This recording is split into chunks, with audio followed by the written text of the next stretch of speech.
تحطي هاد الوصفه هذه في الحقيبه ديالك ليله واحده فقط، ربي غادي يخرج لك جميع الطاقات السلبيه والحسد، ويجعل القبول دائما في الطريق ديالك وفي كل خطوه كتخطيها. سبحان الله العظيم، اينما ذهبتي ومعك هاد الحقيبه هذه وانت هزاها غيتفتح لك باب الاعظم، وترزقين المحبه من اي شخص والخير والتيسير دائما غادي يتبعك في الطريق ديالك فين ما مشيتي.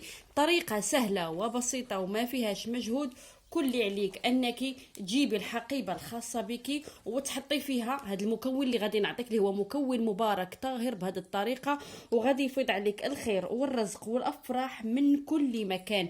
وصفه اكثر من رائعه. شاهدوا معي الفيديو الى النهايه ان شاء الله وطبقوها بالطريقه الصحيحه. اللهم صل وسلم وبارك على سيدنا محمد وعلى اله واصحابه اجمعين. سلام الله عليكم البنات، كي درتوا لاباس عليكم، نتمنى تكونوا بخير وبالصحه والعافيه ان شاء الله يا رحمن يا رحيم.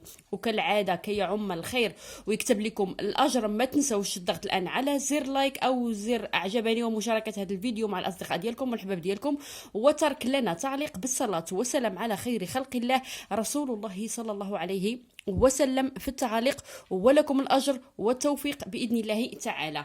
إلى عندك العكوسات وعدم القبول، إلى عندك واحد الحسد والسحر في البيت، إلى كتعاني من قلة الحظ وأبواب الرزق مغلقة في الوجه ديالك وعدم القبول، يعني الناس كتنفر منك والرزق ديالك قليل، بهذه المكونات هذه إن شاء الله الرحمن الرحيم غادي تفكي عليك كل الموانع، كل التوابع، كل الأسحار، كل العكوسات التي دائما كتدمر لك الحياة ديالك في ليلة واحدة فقط. أعيد، في ليلة واحدة فقط. هاد الوصفة هذه البنات أهم شرط فيها للحصول على نتيجة سريعة ويكون عندك التسخير الإلهي هو النية الصادقة واليقين التام في الله سبحانه وتعالى. يمكن لك تطبقيها انت بنفسك أو تطبقيها لشخص ما في البيت ديالك، مثلا بنتك، ولدك، أو ممكن تطبقيها في الحقيبة المالية بالخاصة الزوج ديالك أو أحد الأبناء ديالك أو لأختك أو أي شخص آخر تحبينه وتريدين له الخير.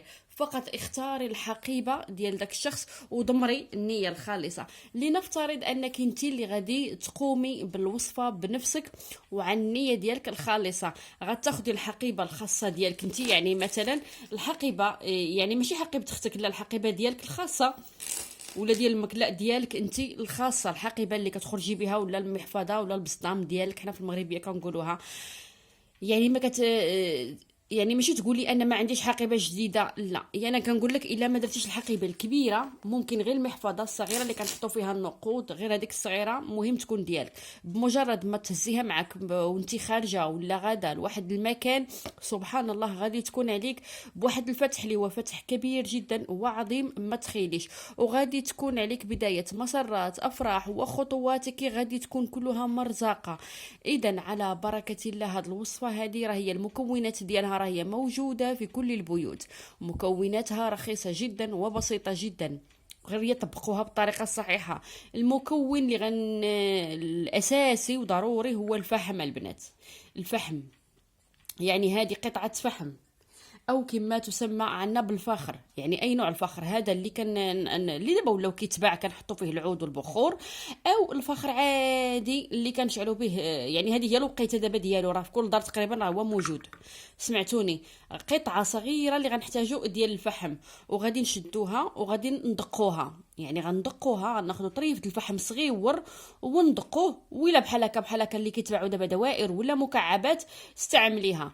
في علم الروحانيات الفحم خطير جدا، ولدى علم الرقاة مكون الفحم إلى تستعمل بالطريقة الصحيحة يمنع وجود السحر ويبطل عنك كل ما هو نحس وعكوسات وشر وتابعة وعين ومس شيطاني في البيت او اذا كان عندك في الجسد ديالك. يعني هذا المكون هذا اللي نتوما ما تخيلوش راه كيبعد عليك العكوسات، وإلا درتيها بهذه الطريقه في الحقيبه ديالك بهذه الطريقه غادي يتبطل عليك سحر تشويه الجمال والطاقه السلبيه وسحر التعطيل وسحر الوقف، مهما كان النوع ديالو، مهما كانت الشده ديالو، ومهما كانت الخطوره ديالو كذلك، سواء كان سحر قديم او سحر جديد جديد. كنعرف الناس سبحان الله العظيم كانت الحياه ديالهم يعني قبل ما يطبقوا هذه الفائده هذه كانت الحياه ديالهم جحيم، جحيم بكل ما تحمله الكلمه من معنى. لا زواج، لا افراح، لا خطب، لا بركه في المال، لا رزق، لا محبة، لا قبول، لا حظ. دائما عندهم المشاكل مع الناس، دائما طاقة الحسد تبعها. اش غادي نقول لكم، كانت سبحان الله العظيم لا اله الا محمد رسول الله ولات كتشائم من النفس ديالها، ولات كتشائم تهضر مع الناس، ولا تخرج يعني اعتزلت اعتزال تام. وبمجرد ما ناضت طبقت هذه الفائده هذه سبحان الله العظيم. وكاين الناس اللي كنقول لكم اللي تابعينكم اللي حاسدينكم على شحال من حاجه. كاين اللي عندها نفور مع الزوج ديالها، مع عائله الزوج ديالها، مع العمال ديالها. كاين اللي الحظ ديالها قليل، البركه كاينه اللي ما كتدخلش البيت ديالو نهائيا. ولكن مجرد ما طبقوا ان شاء الله غادي تغير الحياه ديالكم كما تغيرت الاحوال الناس 180 درجه. الوصفه هي معروفه عند كبار الرقاة والروحانيين ما شاء الله. كنتمنى من كل قلبي انكم تنوضوا تطبقوها وتجربوها. اذا هان انتم غادي تاخذوا كميه من الفحم. انا قلت لك الفحم العادي طحنوه، ولا بحال هادو اللي كيتباعوا مكعبات، يعني هادو اللي ولاو دابا هي دائره غادي تخليها دائره يا مكعب مكعب. المهم غادي تحطي بحال هكا بحال هكا غير في ورقه بيضاء ولا في شي منديل ولا شي توب بيض. المهم يكون بحال هكا غير ورقه تكون بيضاء، هذا هو المهم. يعني دابا الورق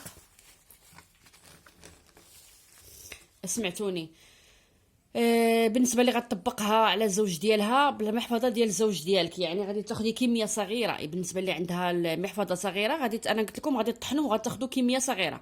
بالنسبه انت غتحزيها في الحقيبه ديالك كتهزي بحال هكا مكعب بحال هكا. بالنسبه انا كنقول لكم طحنوه، خذوا منه غير شويه، خذوا منه غير شويه، سمعتوني. والملح اللي موجود في الدار يعني. وغادي ديريه بحال هكذا.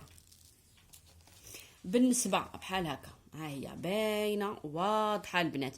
بالنسبه انا كنقول لكم الا طحنتوه غادي تخلطوهم بجوج، وغادي قبل ما تغلقي هاد السره غادي تحطيها فوق راسك 7 المرات. يعني بحال هكا غادي تهزيها وتحطيها فوق راسك. يعني خلي هاد المنديل بحال هكا، غتبداي تهزيه بحال هكا. ودابا هذا هو راسك، وغادي تبقاي تحطيه فوق راسك. تقولي 1 2 3 4 5 6 7. يعني بحال هكا غتبقاي بحال هكا تهزي يدك وتحطي فوق راسك. يعني هذا هو راسك، وغادي تبقاي تطبقيها 7 المرات ان شاء الله. يعني هكا 7 الخبطات، هو 7 الخبطات، 7 الخبطات مباشره مباشره.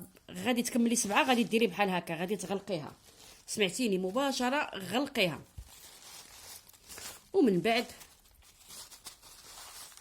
حطيها في الحقيبه ديالك. انا كنقول لك بالنسبه للرجال خدي كميه قليله بسيطه جدا وطبقيها نتيا، يعني تكون مطحونه دقيها وهزي غير شويه مع شويه د الملحه، وغادي تجيك غير كموسه صغيره وحطيها للزوج ديالك في الحقيبه ديالو ولا لولدك، واللي ما عندوش قبول في الخدمه، اللي ما عندوش زهر نهائيا ديريها لبنتك حتى هي ديريها. بالنسبه حنا النساء راه كنهزوها قد هكا كامله عاديه نحطوها في الحقيبه ديالنا، يعني ما عندناش حنا مشكل. انا كنقول لك بالنسبه تهزيها وتحطيها.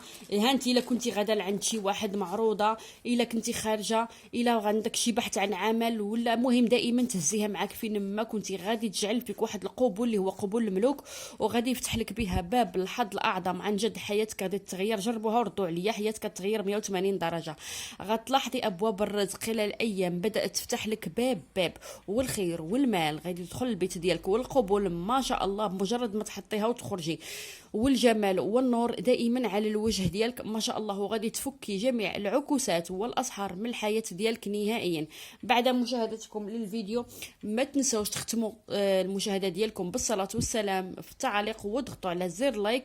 احبابي في الله، الى فيديو اخر ان شاء الله بمشيئه الله.